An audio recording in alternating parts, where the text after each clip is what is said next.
Good afternoon po sa inyong lahat. Maganda pa kayo sa hapon at sa umaga at sa gabing pinagsama-sama. Unang-una po I would like to thank the Philippine Society for Bones and Joints Care Incorporated, Mr. Edward Koo, our international advisor, for taking the time out from his very busy schedule to come and grace our event. I understand you will be flying again tomorrow, but you just came here last night. Thank you, Mr. Koo, for coming. To the Board of Directors, Dr. Rylan Flores, thank you very much. Ms. Emilu Villamor, Dr. Mancao, Dr. Regina Acero, and all the other officers of PSBJCI. Thank you for inviting me to this occasion. Secondly, I'd like to thank the Philippine Medical Association. Wala na rito si Dr. Colarte. He had a very busy schedule, pero isiningit pa rin niya tayo sa kanyang schedule para maging bahagi siya nitong very eventful, historic na symposium na ito. Our thanks also go to the Executive Director of the Philippine Medical Association, si Dr. Mike Aragon. Alam niyo po, palakpakan muna po natin ng PMA. Alam niyo po, for the longest time, alam po natin lahat ng mga traditional at alternative healers ito. Alam niyo, yung Department of Health, yung gobyerno, hindi naman tayo masyadong hinahabol. Di ba? Hindi naman tayo nire-reklamo. Sa kanila, dyan lang kayo, gawin yung gusto nyo gawin. Sino naghahabol sa atin lagi? Di ba yung mga doktor? And yet, on this very historic moment, binuksan nila ang kanilang mga pintuan para pumasok tayong lahat dito at makatungtong sa banal na pook na ito. Di palakpakan po natin sila ulit. Pinakikilala po nito ng Philippine Medical Association ay nangunguna sa isang pagbabago ng pananaw, hindi lang ng buong lipunan, kundi lalo na sa mga doktor ang tawag natin, yung mga dalubhasang nagsunog ng kilay sa pag-aaral ng panggagamot. Sila mismo ang nagbubukas ng pagkakataon para sa ating lahat na magkatulong-tulong sa isang makabuluhang kaparaanan sa pagbibigay ng kalusugan sa higit na nakakarami sa ating bansa. So napakalaking bagay po sa atin na naririto ngayon tayo at nagkikita at nag-uusap. At ang panaginip ng lahat at bawat isa, kausap po kanina si Dr. Mike Aragon. And we are both excited na nag-uusap kami. Ano ba yung mga proyekto? Ano ba yung mga adhikain na maaari natin pagtulungan sama-sama? Sa isang banda, ang Philippine Medical Association, ang mga MDs. Sa isang banda, ang pamahalaan sa pamamagitan ng Department of Health, ng Trade and Industry, ng Tourism at iba pang ahensya. At sa isa pang banda, tayo mga traditional at mga alternative healers, mga gagamot, at mga practitioners. Nais natin tapusin lahat ngayong araw yan. Marami rin po sana salamat kay Dr. Cordonia, subalit wala na siya rito sa PITAC. Ang PITAC po nangunguna sa pagsasaayos ng ating mga tradisyonal na pamamaraan ng panggagamot, subalit wala na po siya ngayon. Gayunpaman, ang kanyang kooperasyon ay ibinibigay niya sa atin at tayo naman ay gayon din susuklian natin ng kanilang pagmamagandang loob, ang pagmamagandang loob ng Department of Health sa pamamagitan ng pagsasaayos naman ng ating mga programa. At maraming salamat higit sa lahat sa inyong lahat na nagpunta rito sa araw nito, sa lahat ng mga grupo, mga individuals na nagpunta rito. At special mention, nais ko pong pasalamatan ang marahil, ang pinakamalaking delegasyon ng mga manggagamot ngayon, ang grupo ng mga espertista. Tayo naman kayo, sino ba rito mga espertista? Tayo naman kayo lahat. Sandamakmak ang mga espiritista. Salamat po. Madali po makilala mga espiritista, magaganda, at mga pogi. Yun lang. Hindi ko sinasabing hindi kayo pogi, sinasabi ko lang sila rin ay gayon. Kami yung laging hinahabol ng PMA dati. Kami yung laging dinidemanda. Ay, Diyos ko, kaya kami lahat tuwa. Aba, hindi kaya sabi namin, Dr. Mike, nagbibiroan kami kanina, hindi kaya ito'y trap? Pagdating natin dito, sasabihin, sino ba yung mga magagamot na espiritista dyan? Tama-tama, sama-sama sila sa isang lugar. Hulihin natin silang lahat. Hindi naman ano? Hindi naman. Salamat sa iyo, bro. At ganun sa maraming grupo, salamat sa inyo. Alam niyo po, nagdadalawang isip ako na magsalita kasi po, the mind and chronic pain ng usapan. So, kinausap ko yung aking may bahay kanina. Sabi ko, hindi ko yata maatim sa sarili ko na magsalita tungkol dito. Ay, darling, kumusta ka na? Kaganda mo naman. Ikaw ba'y nagpamanipulate na kay Dr. Mangkaw? Kung hindi pa, ako na lang magmamanipulate sa'yo mamaya. Payag ka ba? Kahit hindi na sa harapan nila. Tayo na. Tumayo ka naman, magpakita ka naman. Sige na. Sus ka bata. Nag-uusap kami kanina, sabi ko, mahirap yata magsalita ako tungkol sa pain. Kasi sabi ko, ako mismo, I have chronic pain. I experience chronic pain. Hindi naman regularly, pero sporadically, nararanasan ko. Sabi niya, bakit? Saan ka ba may chronic pain? Alam mo, I have chronic pain in my ears, meron akong ringing, tas para kong nabibingi. I have chronic pain in my chest area, sumasakit ang puso ko. I have chronic pain in my eyes. Sabi ko, paano nangyari yun?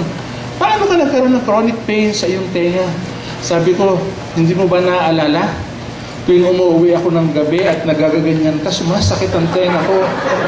Oh my God, sabi ko, here it is again, chronic pain. Doc Mangkaw. Hinahanap kita kanina.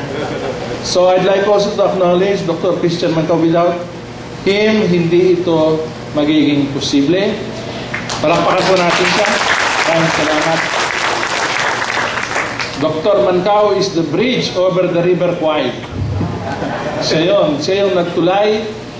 Siya yung nagtulay doon sa ating mga traditional healers, sa mga spiritist healers, pati sa mga medical doctors. Sapagkat siya ay nabubuhay sa dalawang daigdig. Patayuin ko nga po uli ang mga espiritista. Tayo po kayong lahat. Tayo lang kayong lahat. Sabi ko na nga ba, mayroong hindi tumayong espiritista eh. Si Dr. Mangkaw, tumayo ka rin. Okay, salamat to. Sabi ko, may pain ako. Sabi ko sa tenga. Eh di sabi niya, ano ba yung sinasabi mong pain sa dibdib? Hindi na sa'yo yung pain sa dibdib. Yung pain sa dibdib ko, nararanasan ko naman yan pag dumadalaw ako sa aking biyanan. Dahil pagpasok ko ng inyong bahay ng biyanan, sumasakit ang dibdib ko, sasabihin ko sa nanay, sa biyanan ko, sa nanay, tawag ko, Nay, uuwi na po ako, masakit po yung aking dibdib. Sabi niya, ano naman yung chronic pain na nararamdaman mo sa iyong mata? Iyaan naman kapag si nanay ang dumadalaw sa atin sa bahay. Bakit ka nagkaka-chronic pain sa mata? Kasi pag dumadating siya, kunyari, tulog ako. Kung minsan isang oras na nandiyan pa rin siya, nakapikit lang ako ganyan. Kasi masakit ang mata ko. Sabi ko, yan ang aking chronic pain. Mahirap. Sabi ko, hindi ko alam. I do not know if I am the right person to talk to you about chronic pain because I too have this chronic pain. Terrible. Asan biyanan ko? Ay, nandito ka pala. Asa ka? Nay, binibiro ko lang kayo. I love you, ha? Ha? Nay, I love you. Yung mana ko, ha? Hindi po, ganyan lang po kami magmahalan ng aking biyanan. Ganyan lang kami maglambingan. Di po? Mahal ko po yan. Mahal niyo ako, di po ba? Sino paborito niyong manugang? Ang hirap sa inyo. Pag ako naririto, si Joey. Pag si Greg nandun, si Greg. Pag si Greg nandun. Magaling. Salamat po na ganyan. So anyway, tutuloy ko na po ito. Sabi ko, pero dahil sa nangyari yan, meron akong na-realize. I realized something very important about pain because I experienced it myself. And what did I realize? I realized that this is not moving. Yan. I realized that the mind is very powerful. That the mind is very powerful. It is so powerful that medicine even invented the word for it, the placebo effect. Alam niyo, ang medisina, dinidiscount ang placebo, sasabihin, paano gumaling yung pasyente? Placebo effect lang yan. But what in fact, the doctors are saying is that it is the mind working. It is the mind curing the patient of his or her sickness. Meron ako nung nasa elementary pa po ako na ganyan, meron magaling na doktor sa amin. Kilala yung doktor na yun. Sumalangit na ba kanyang kaluluwa. Tuwing may magpupunta sa kanyang pasyente, titignan niya ganyan. Ano ang sakit mo? Meron po akong pilay. Bibigyan niya ng gamot. Inumin mo yan. Ng 3 araw, makatapos sa 3 araw, bumalik ka sa akin. Pagbalik ng 3 araw, magaling na. May dumadating na naman, susunod na araw, may darating naman, iba na naman sakit. Ano yung sakit? Psoriasis po. Mayroon po psoriasis sa balat. Inumin mo itong gamot na ito, makaraan ng 3 araw, bumalik ka sa akin, mag-report ka. Pagbalik niya, Dok, wala na po ang aking psoriasis. Susunod na araw, may darating na sa kanya, iba na naman ang sakit. Sasabihin, mayroon po akong severe migraine. Inumin mo itong gamot na ito. Makaraan ng 3 araw, bumalik ka sa akin, at malaman natin kung ano nangyari sa iyo. Ganyan po, napakagaling na doktor. Ilang taon po siya, dinadayo siya ng mga tao, katapos-tapusan ito nalaman namin. Alam niyo binibigay niya sa lahat ng pasyente niya, kahit anong sakit? Portal. Portal. Pero silang lahat, gumaling sila kasi naniniwala sila na magaling yung doktor at kahit ano ibigay sa kanila, gagaling sila. Yung placebo effect, nilalang lang natin, pero sa katotohanan, yun ang katunayan na makapangyarihan ang pag-iisip. Nakagagamot ang ating isip sa mga karamdaman natin nararanasan. Meron pa tayong tinatawag na psychosomatic na mga sakit. Ano yung psychosomatic? Mga sakit daw na ginawalan ng isip. So even medicine recognizes na maraming sakit ay psychosomatic. Doc Ryland, how many percent of diseases would you say are psychosomatic in nature? Malaki. Right?